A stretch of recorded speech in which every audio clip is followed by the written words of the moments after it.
국내 서학개미들이 많이 가지고 있는 빅테크 업종 그리고 그 기술주로 구성된 나스닥 지수가 데드크로스 현상으로 비상이 걸렸습니다. 이에 따라 월가에서는 주식을 사려는 사람이 없다라는 이야기가 들려오고 있는데 과연 한국은 어떤 상황일지 오늘은 이 문제에 대해서 한국경제신문의 한상춘 논설위원과 이야기 나눠보겠습니다. 안녕하십니까? 네, 안녕하십니까? 미국 증시가 지정학적 위험으로 또다시 하락을 했습니다. 지금 2주 연속 주간 기준으로 약세를 이어가고 있는데 먼저 그 내용부터 전해주시죠. 네, 우리가 그 금융시장 네. 움직임은 그 우크라이나 사태 그리고 미국의 그 페드 출구 전략 다 영향을 주겠습니다는 지금의 그 증시를 비롯해서 이런 영이 단순히 우크라이나 사태로 몰고 가는 게 맞는 걸까 하는 측면에서는 지금은 보다 더 큰 요인이 페드의 그 출구 전략 문제가 아닌가 생각합니다. 그 대표적인 것이 달러 인덱스 같은 경우에는 우크라이나 사태가 처음 터지고 난 이후에 작년 11월이죠. 거의 96 레벨에서 움직이지 않고 원달러 환율도 1210원 가던 것이 1195원대까지 오히려 떨어지고 있습니다.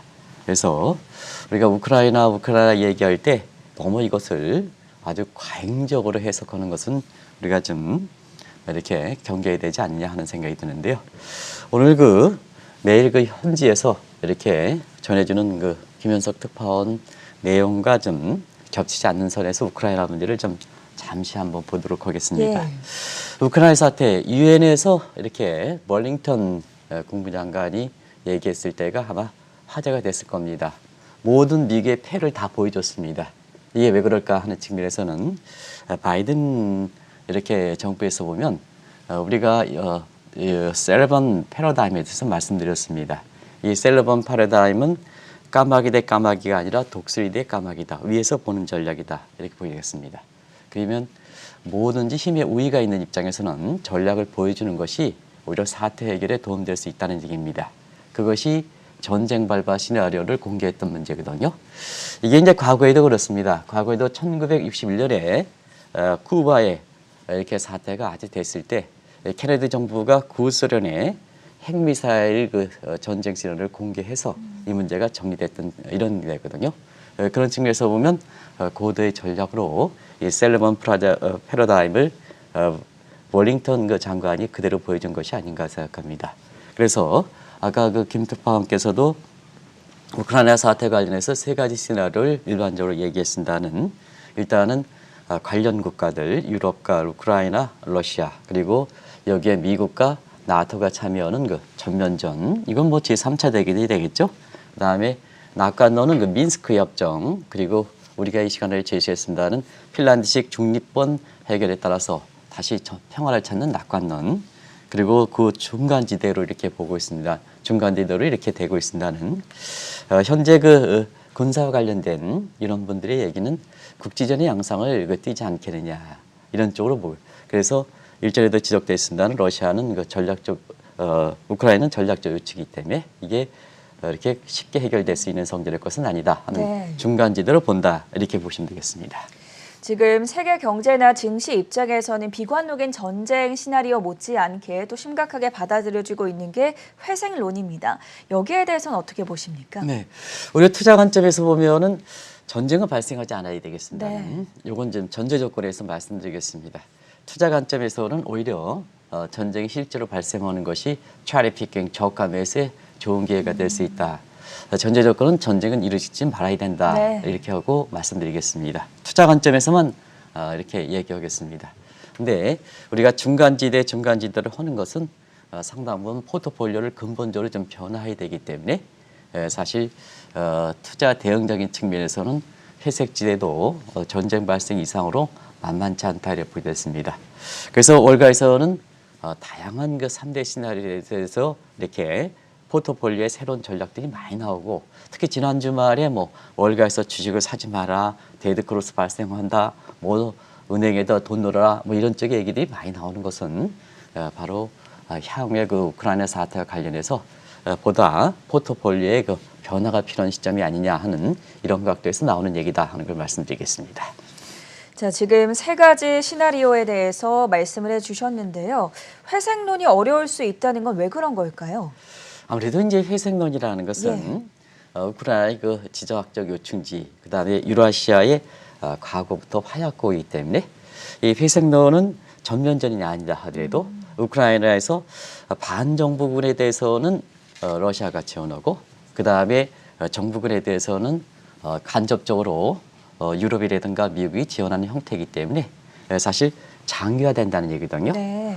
장기화되기 때문에 여기에서 포트폴리오가 이렇게 변화가 필요하다 이렇게 보시면 되겠습니다.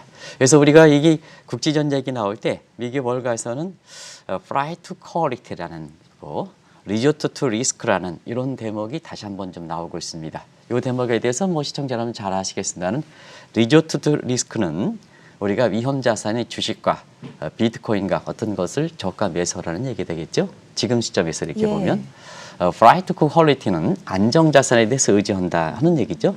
그런 측면에서 안정 자산에 해당되는 부분에 대해서 근본적으로 포트폴리오를 변화해야 되지 않느냐 하는 이런 쪽의 얘기 들거든요. 지금은 사실 어느 쪽으로도 쉽게 판단하기가 좀 어려운 시점입니다. 네. 그런 측면에서 지금부터 그렇게 포트폴리오 변화에 따라서 근본적인 요인들을 한번 월요일 이 시간에 정리해 보는 것도 중요한 시점이 아닌가 하는 생각이 듭니다. 우선은 주식시장에 거품 우려가 있을 때는 특정 사건이 보통 거품 붕괴의 원인이 되기 마련인데 그 빌미를 제공해줬던 과거 사례를 한번 짚어보죠. 네, 우리가 이제 작년 하반기부터 네. 우리에게 대형주를 추천한 시각이 있습니다. 우리 대형주는 미국의 빅테크 업종과 같이 가지 않습니까? 오히려 그런 것보다는 333, 343 전략 아마 기억이 나실 거로 봅니다. 그래서 균형을 가져가는 게 좋다 하는 측면인데요. 왜냐하면 빅테크 업종들 같은 경우는 페드의 코로나 이후에 울트라 금리 완화 정책 때문에 사실 많이 거품이 낀 것은 사실이거든요. 근데 이제 거품이 꼈을 때 퍼머들 같은 경우는 뒤늦은 욕심 때문에 주식을 매입해서 작년에 대형주 코스피 4,100 뭐 이렇게 삼성전자 12만 전자 이렇게 뭐 테슬라 뭐 이렇게 얘기를 많이 나왔습니다는 그러나 거품은 뜻하지 않는 작은 사건에 의해서 붕괴된다는 것은 시청자분이 잘 아실 거로 생각합니다. 그래서 1987년에 블랙 먼데이, 그 다음에 2001년 지금과 비슷한 사건의 IT 버블 사태하는 그런 것이 다시 한번 거론되는 것도 그런 측면이 아니냐 생각합니다.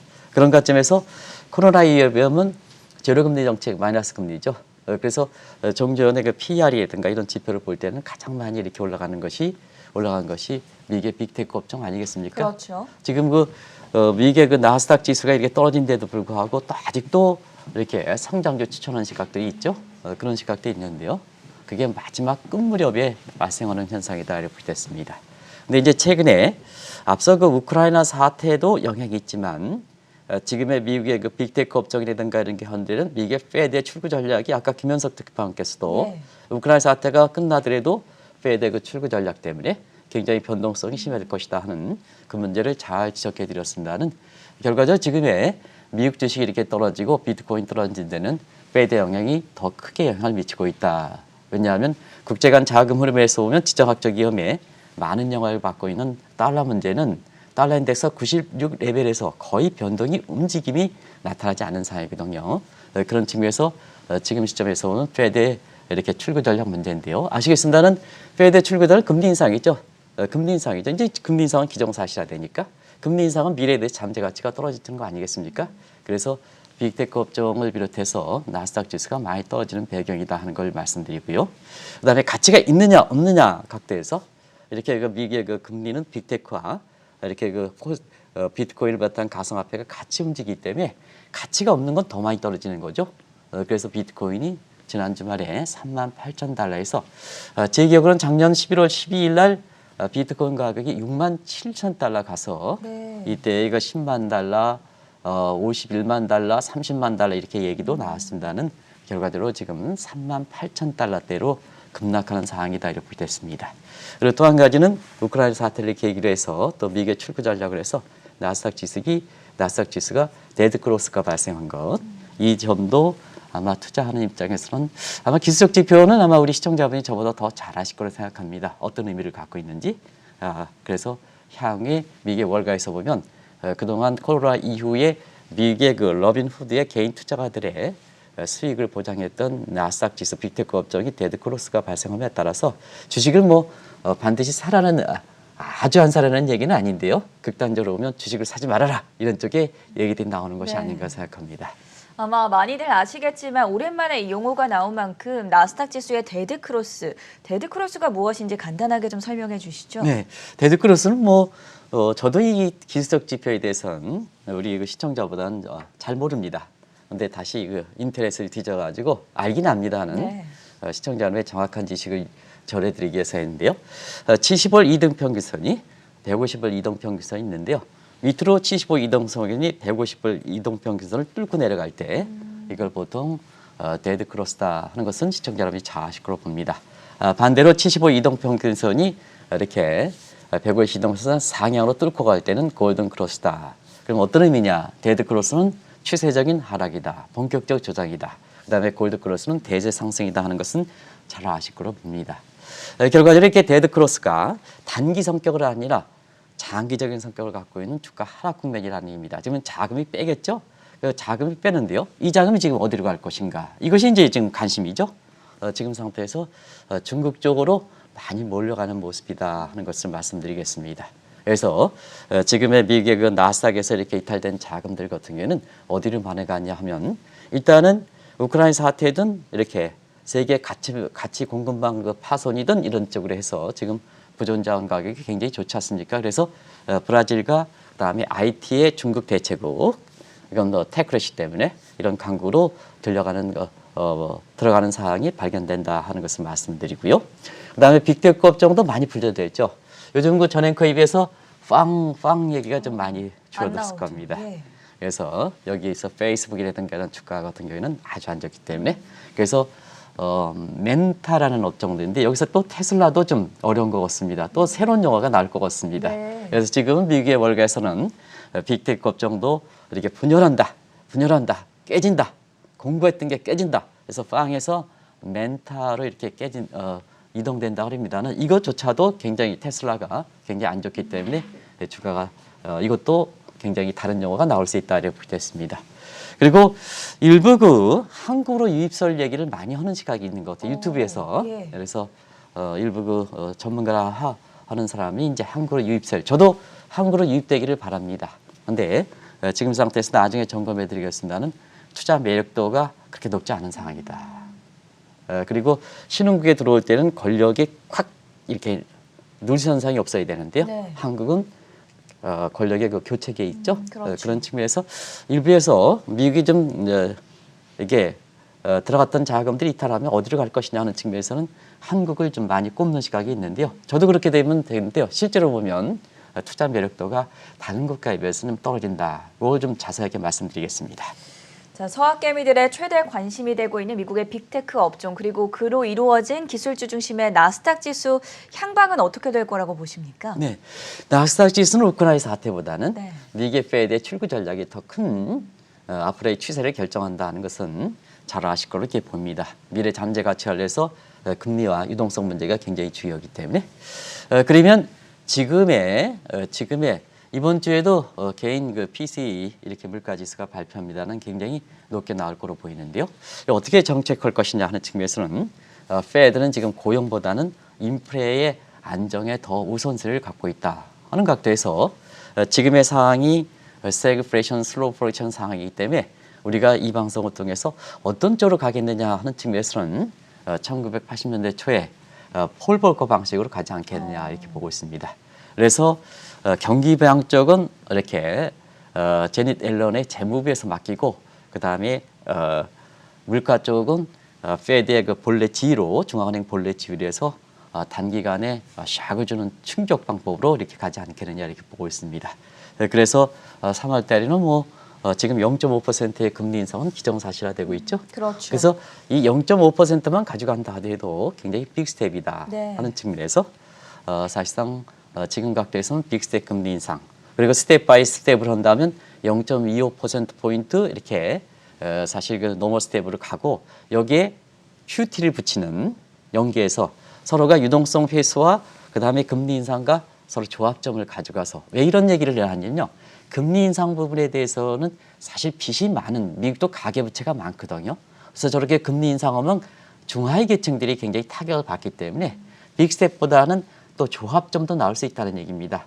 QT에서 유동성을 좀 줄이는 이런 식으로 해서 인플레를 잡는 방식도 만만치 않게 거론된다 이렇게 부각됐습니다. 어쨌든 두 방안은 굉장히 강도 있는 그 출구 전략이기 때문에 지금 데드크로스가 발생하는 빅테크를 비롯한 나스닥 지수의 문제에 대해서 장기적으로 좀 하락 국면이 되지 않느냐. 그래서 월가에서는 사실 이런 다 그렇게 하라는 얘기는 아닙니다는 지금 상태에서 주식을 사려 그리는 사람이 없다. 이 극단적 평가까지 나오는 것이 아닌가 이렇게 보고 있습니다. 우크라이나 사태를 맞으면서 주식 투자자들 사이에서 중국 증시가 더 화제가 됐었는데요. 왜 그렇습니까? 중국은 전략적 측면, 그다음에 유동성 측면, 정책적 측면을 같이 한번 보겠습니다. 네. 이번에 우크라이나 사태 많은 국가들이 관여합니다는 중국은 시진핑은 관여합니까? 안 한 겁니까? 관조적인 입장이죠. 관조적인 입장이죠. 예. 그게 중국의 전적인 외교 정책입니다. 그래서 러시아와 미국의 푸틴과 바이든의 싸우는 과정에서 전략적으로 보면 반사적 이익을 누리는 것이 중국이다 이렇게 예. 보겠습니다. 아시겠으면 전형적으로 중국의 외교 전략이라는 것은 역사적으로 이렇게 AB가 나왔을 때 관여하지 않는다는 것이 중국의 외교 전략이라는 건 잘 아실 거로 봅니다. 그리고 전쟁이 이렇게 됐을 때 시진핑처럼 장기 집권을 누리는 사람은 가담하지 않는 것이 본인의 이익적인 측면 아니면 손실적 측면에서 오히려 전쟁은 네거티브이기 때문에 관여하지 않는 것이 본인의 이렇게 위상을 드러내는 겁니다. 그래서 중국의 전통적인 외교 전략과 시진핑의 개인적인 전략 때문에 중국이 어떠한 상황이라도 지금 전 앵커 말씀대로 관조적 입장을 취한다 이렇게 보겠습니다. 그러다 보니까 반사적 이익을 누리는 거죠. 또 한 가지는 페드는 출구 전략 추진을 하는데 인민은행은 사실 유동성 완화 정책을 취하고 있다 이렇게 보겠습니다. 그래서 유동성 완화 정책을 취하는데요. 자, 자유변동 환율제는 유동성 완화 정책일제는 위안화 가치가 떨어져 있죠. 근데 중국은 관리변동 환율제를 취하거든요. 그래서 유동성 완화 정책으로서 경기 부양하지만 원래 이론적으로 보면 위안화가 절하가 되면 환차선이 발생하지만 관리변동제에서 이것을 중국이 위안화를 절상하니까 자, 세 가지 이점이 나오는 거죠. 유동성에서 경기 부양, 그다음에 환차익, 평가절상 환차익, 그다음에 그동안 중국 증시가 안 올랐죠. 저가 매립. 그래서 사실 우리 중학개미들이 또 이 방송을 통해서 우리가 중국 주식이 작년에 미국 주식, 미국의 빅테크 업종보다는 중국 주식, 네. 그다음에 중국의 전기차 ETF 이런 쪽으로 포트폴리오를 다변화할 필요가 있다. 주식에 머물러 있어도 지금의 환경에 맞게끔 자름해 있다 하는데요. 지금 이미 중학개미분들이라든가 ETF를 투자하시는 분은 중국의 전기차의 비중을 확대해서 지금의 우크라이나 사태에서 가장 이렇게 주가 움직임이 안전한 쪽으로 해서 이익을 누리고 있는 것이 아닌가 이렇게 보고 있습니다. 우크라이나 사태 이후에 나스닥 지수는 데드크로스 현상이 발생했고 중국 같은 경우에는 오히려 반사 이익을 누리고 있다. 그렇다면 국내 증시의 경우에는 어떻습니까? 우리 증시 같은 경우에는 이제 미국이 나스닥 지수가 데드크로스 발생하면서 네. 이탈 자금에 따라서 한국이 오고 그다음에 최근에 외국인 자금이 조금 들어오긴 했어요. 이걸 편승해서 한국 주식으로 이렇게 한국 주식이 괜찮다 하는 시각을 갖고 있는데요. 사실은 투자 매력도는 우리 국내 전문가라고 얘기하는 사람과 외국에서 보는 가정과는 전혀 다르다. 온도차가 있다 하는 것을 말씀드리겠습니다. 예. 이걸 전제주로 해서 온도차가 왜 그러냐 하면 일단은 대외 충격은 완충 능력이 중요하거든요. 그런 과정에서 완충 능력은 서로 같이 협조하는 분위기, 공생적 프로보노 퍼블리커 정신이 굉장히 중요합니다. 그런 측면에서 우리 대정책을 하면 국가는 안미 친중, 예. 기업은 원중 친미 서로 따로 놀죠. 캐시플로우가 악화되고 있습니다. 무역 적자, 재정 적자가 쌍둥이 적자를 기록하고 있습니다. 여기에 기업들을 한번 보겠습니다. 기업들을 이렇게 보면 아시겠습니다. 한국 기업들의 배신 얘기들이 많이 나오죠. 물적 분할을 겪고 횡령 사건 이런 문제. 그래서 카카오를 주목해서 계열사 한 118개까지 가는 상황. 이게 이러면 그렇습니까? SK도 그렇고 LG도 그렇고 대부분 다. 그다음에 오스템 임플란트 계양전기에서 지난주에 또 휴젠텍도 이렇게 횡령 사건이 발생했어요. 이것이 외국인 입장에서 어떤 각도로 비칠까? 한국의 주식을 미국에서 이탈되면 한국에 들어올까 하는 각도에서. 그다음에 디스커버리 펀드라는 거 옵티머스 이 정경유착이라는 얘기입니다. 그러면 한국의 투자 환경이 불투명하고 한국에 대한 투자 신뢰가 떨어지기 때문에 사실 일부에서 이렇게 보면 한국에 대해서 유입될 가능성이 높습니다. 이렇게 지난 주말에 유튜브에서 굉장히 거세게 이랬습니다는 외국에서는 온도차가 이런 세 가지 요인으로서 온도차가 느끼고 있다 하는 걸 말씀드리겠습니다. 코로나 이후에 증시에 유입된 자금이 상당히 많았었는데요. 최근에 증시에서 이탈된 자금은 어디로 흘러가고 있을까요? 네, 사실 한국 증시에서 문제입니다. 미국 증시에서 이탈된 자금 같은 경우에는 중국 증시와 그다음에 부전장 강국의 호주라든가 브라질, IT 강국의 인도 쪽으로 예. 다 이쪽이 지금 수익률이 굉장히 좋습니다. 근데 이제 한국에서는 지금 어떨까? 한국에 이탈된 자금은. 근데 한국에 이탈된 자금의 성격으로 보면 우리가 MSCI 논할 때가 아닙니다. 그런 각도에서 사실 우리의 펀더멘탈과 관련해서 한번 좀 보겠습니다. 그래야 한국 자본이 어떻게 가느냐 하는 것을 보겠습니다. 그래서 올해의 그 한국의 성장률에 대해서는 3%를 한국에서 전망했습니다는 이달 들어서 이렇게 한국의 단기적인 부가지표가 떨어지는 것과 감안해 볼 때 2%로 전부 떨어지고 있다.